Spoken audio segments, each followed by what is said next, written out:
Did you know, son? I once thought about quitting football at 16. Yeah, it's true. I don't think I've ever told you that. You see me now, the trophies, the cheers, the goals. But before any of that, there was just a boy from Madeira, scared, alone, and almost ready to walk away. I want you to understand this, not just because it's my past, but because one day, when life gets hard, and you'll need to remember that even your father, the man everyone thinks is made of steel, he cried himself to sleep some nights. When I left Madeira, I was just a kid, 11 years old. I still remember the morning I said goodbye to your grandparents. I tried not to cry. I wanted to be strong, like the men in the movies. But the moment I turned away, and the plane took off, I felt like my whole world was behind me. I didn't know Lisbon. I didn't know the language they spoke at the academy, the way they talked, the way they moved. Everything was faster, harsher. I missed home so badly, it hurt in my chest. I missed your Uncle Hugo, your grandmother's cooking, even the smell of salt in the air back home. The dormitory was cold. Not just the walls, the silence.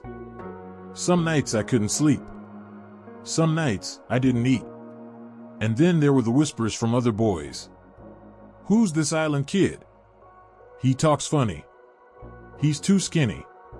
Thinks he's special. You think that stuff rolls off your back, but at 12, it doesn't. It gets in your bones. I remember one night, I called your grandmother. She couldn't hear me because I wasn't saying anything. I was just crying on the phone. I didn't want her to know I was weak. But I was. I just wanted to go home. And yet, something inside me stayed. Not because I was brave. Not because I was strong. But because I had a dream that felt bigger than the pain. I kept picturing something. Not a stadium, not a trophy. But me, with a ball, scoring a goal, and hearing people call my name, not as a joke, but with respect. It was the only thing that kept me going. Then one day, when I was maybe 13, I overheard a coach at Sporting. He didn't know I was behind him. He said, "That boy? He runs like the wind. But he's too emotional. He'll never make it." It hit me like a punch to the gut. But I didn't walk away. I walked into the gym. And I worked. Harder than I'd ever worked. That same night, when the others went to bed, I stayed behind and did sit-ups.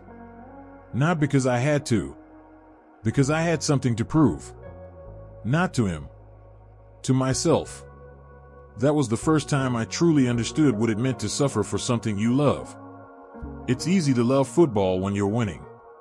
But the love that matters, the kind I want you to find, is the love that stays when it's painful. When the world says no, and your heart says try again. I kept going. Day after day. Setback after setback. And slowly, I changed. Not just my body. My mind.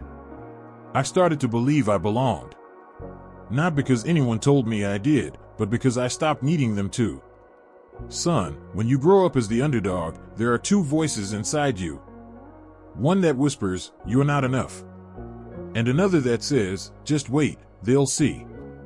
Every single day, you have to decide which voice to listen to. I chose the second voice. Again and again. Even when I didn't believe it, I repeated it to myself like a prayer. And eventually, I made it to Manchester. But that's a story for another day. Before that, something happened that I want you to remember forever. One afternoon, I was walking back to my room, and one of the older coaches stopped me. He looked at me and said, "Cristiano, you've changed." I smiled, thinking he meant my technique or strength. But he said something else. "No, your eyes. You've got that fire now. Don't lose it." I never did. That fire you see in me now, on the pitch, in the tunnel, in the gym at 3 a.m., it was born in that cold dorm room, far from home, surrounded by doubt. And that's where this story begins. Because years later, I would stand in another tunnel, one filled with lights, pressure, and cameras. but also filled with silence. The kind of silence before a storm. And on the other side of that tunnel stood Lionel Messi. But that's part 2, son. Let's pause here for now. Because before you understand what I told myself in that tunnel, you have to understand where that voice came from, the voice that didn't crack, didn't doubt, didn't run. It came from that boy. From Madeira. Who almost quit at 16, but stayed. You know, son, everyone remembers the goals, the celebrations, the trophies. But the truth is, the hardest moments in my career never made the highlight reels. They happened in silence. In locker rooms after losses. On cold nights far from home. Or alone in my hotel room after fans booed me off my own pitch. I want to take you to one of those moments. Not to glorify pain, but so you understand what real strength is made of. It was during my second season at Real Madrid. We were playing at the Bernabeu. The crowd was massive, 80,000 people, maybe more. But that night, something was different. I could feel the tension before the ball was even kicked. We lost. I didn't play well. I tried to, believe me, but nothing landed. Every shot went wide. Every pass was a second too late. And when the final whistle blew, the boos came. Loud. Sharp. From everywhere. How do you stand tall, son, when 80,000 people rise, not to cheer, but to jeer? That night, at the Bernabeu, I could no longer hear anyone, just one voice remained. It was the voice of my first coach back in Madeira, when I was only 12 years old. He once told me, Cristiano, never lower your head, even when they throw stones at you. Because when you hold your head high, your heart won't break. That memory, son, became my armor in moments when the whole world tried to tear me apart. I didn't sleep much that night. I kept replaying every mistake in my head. I thought, is this it? Have I peaked? Are they right about me? The pressure at Madrid was unlike anything I'd known. Every match felt like a final. Every bad game felt like betrayal. And it didn't just come from the fans, it came from inside. The voice that used to say you'll prove them wrong now started to whisper, maybe they're right. I remember walking into training the next day. Quiet. No headphones. No smile. Just heavy. I was tired, not in my body, but in my soul. Then, I saw Iker Casillas, the captain, sitting alone. He looked up at me and nodded. Didn't say anything. Just nodded. And in that small gesture, I felt something. You're not alone. Sometimes, son, that's all it takes, a teammate, a friend, someone who believes in you when you're struggling to believe in yourself. That's what brotherhood in football really is. Not sharing champagne after a win, but standing side by side in silence after defeat. And still, I worked. Even harder. I trained when the cameras weren't there. I shot until my legs were shaking. I studied my mistakes like a scientist. Because I knew, if I could survive Madrid, I could survive anything. But the hardest part wasn't the booze or the pain. It was the comparison. Messi. Every game, every goal, every touch I made, someone would compare it to him. Was it better than Messi? Is Ronaldo still number one? Has Messi passed him? Some days, I'd score twice, and the headlines would still read, Messi magic outshines Ronaldo. You want to know the truth? That used to burn inside me. It felt like every good thing I did wasn't mine, it was only measured by how it stood next to someone else. But that fire, that same fire they mocked when I was a boy, I used it. I let it drive me, not destroy me. Because here's what I realized. A lion doesn't look left or right. It just runs its race. And then came the tunnel. El Clásico. Real Madrid versus Barcelona. I still remember the electricity in the air, it was thick. Like something was about to explode. I stood there, in the tunnel, Messi just a few steps away. We didn't speak. We didn't need to. His eyes were calm, almost quiet. Focused. I looked straight ahead. And in that moment, I wasn't thinking about the headlines. I wasn't thinking about who would win the Ballon d'Or.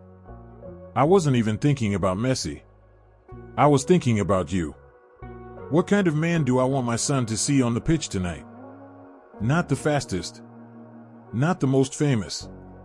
Not even the best. I wanted you to see a man who walks into fire and doesn't blink. A man who doesn't run from rivalry, but respects it. Who doesn't play to be better than someone else, but to be better than he was yesterday. Because that's what El Clásico is really about. Not ego. Not war. It's about honor. That night, I played with everything I had. And so did he. We both scored. We both created magic. But you know what, son? That day, I didn't feel like I was in someone's shadow. I felt like I was exactly where I belonged. Not because I won, but because I never walked away from the fight. That's what I want you to remember. Greatness isn't about trophies. It's about standing in the tunnel, hearing the noise, feeling the fear, and walking out anyway. The world will tell you who to be, how to act, who to chase. Ignore them. Find your tunnel. And walk through it, even if your legs shake. Because every step you take, that's yours. No one else's. You've seen the trophies, haven't you? The Ballon d'Ors, the Champions League titles, the golden boots. They shine, they glitter, they make the headlines. People always ask me, which one is your favorite? And I smile. Because they expect me to say a specific year, a final, a goal. But what they don't know, son, is that none of those trophies ever made me feel the way I felt the day you were born. That moment, holding you in my arms for the first time, made everything else feel small. That's when I realized, all the victories, all the goals, they were never the destination. They were just part of the road that led me here, to be your father. So yes, I've had incredible moments. Euro 2016? I'll never forget it. Not just because we won, but because of how we won. I didn't finish that match on the pitch. I was injured. Sitting on the sideline, tears in my eyes, helpless.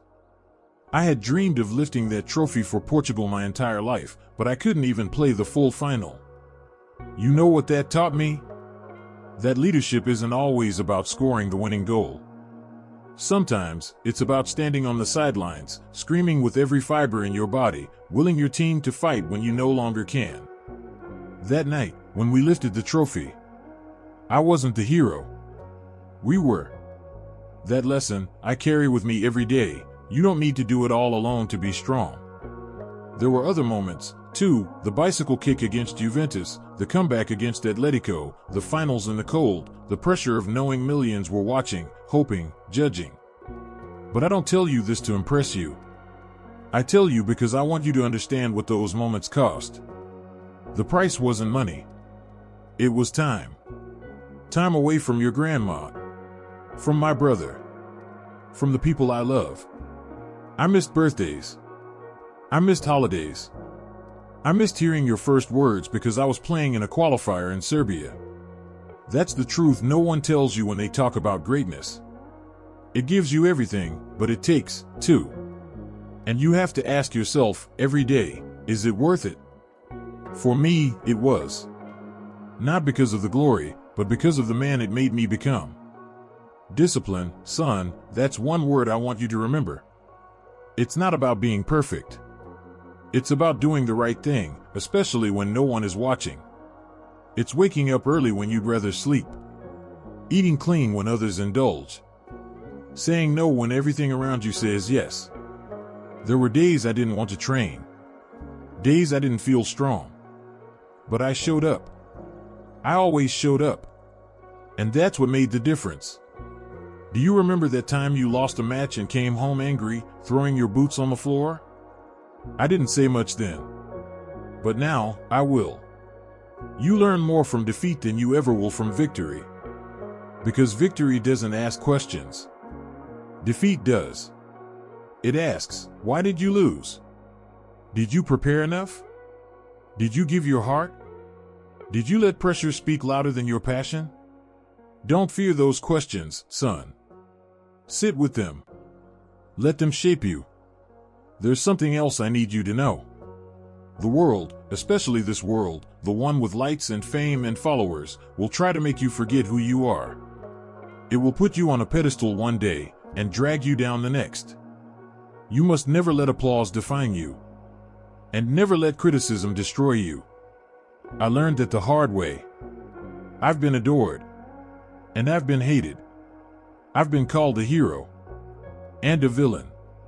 But through it all, I held on to something deeper, my values. Respect. Hard work.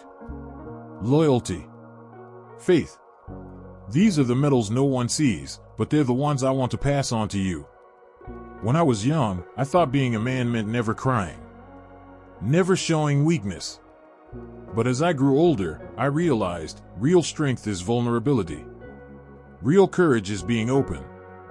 Honest. Saying I don't know when you're lost. And asking for help when your heart is heavy. I want you to be proud of your name. But I don't want you to carry it like a burden. You're not Cristiano Ronaldo's son. You are Cristiano.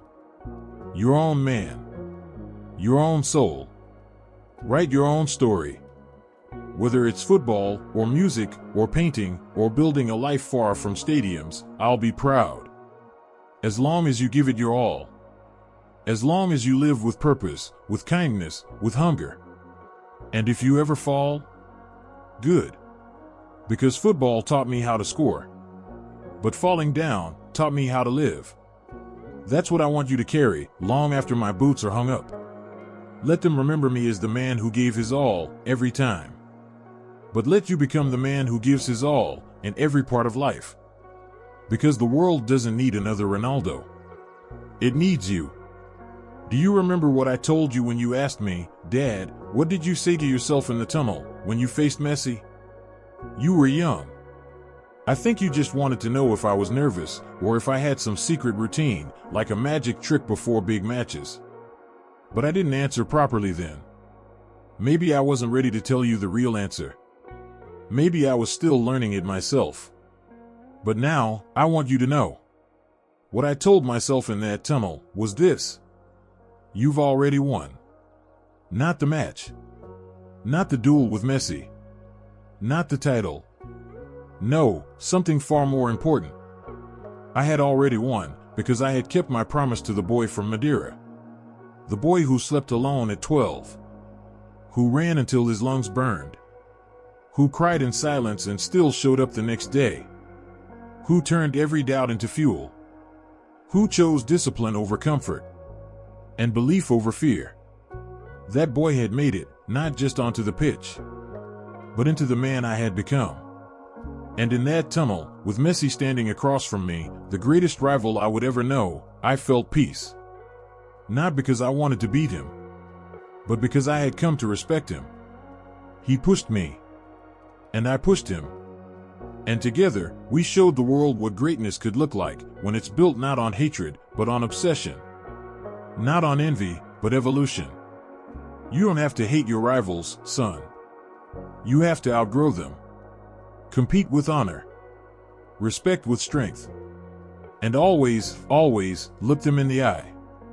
That's what I did in the tunnel. Not as an enemy, but as a man who knew what it took to stand there. And when I stepped onto that pitch, the crowd roared, the cameras flashed, but I heard only one voice in my head. Yours. Because even in those moments, I wasn't playing for the world. I was playing for legacy. For memory. For the day you would ask me, Dad, what does it mean to be great? And I could say, without hesitation, greatness is not just what you build. It's what you carry. And what you leave behind. I don't know how the world will remember me, son. Maybe as a machine. Maybe as a legend. Maybe as someone who broke records. But I hope that when they look deeper, they see a man who never gave up. A man who didn't just chase glory, but chased growth. Who didn't just love winning, but learned to love the journey. The quiet mornings. the lonely nights, the hours no one saw. And if they don't see that, that's okay. Because you will. You'll know who I was, beyond the cheers. And more importantly, you'll know who you are becoming. One day, you'll walk through your own tunnel. Maybe not into a stadium.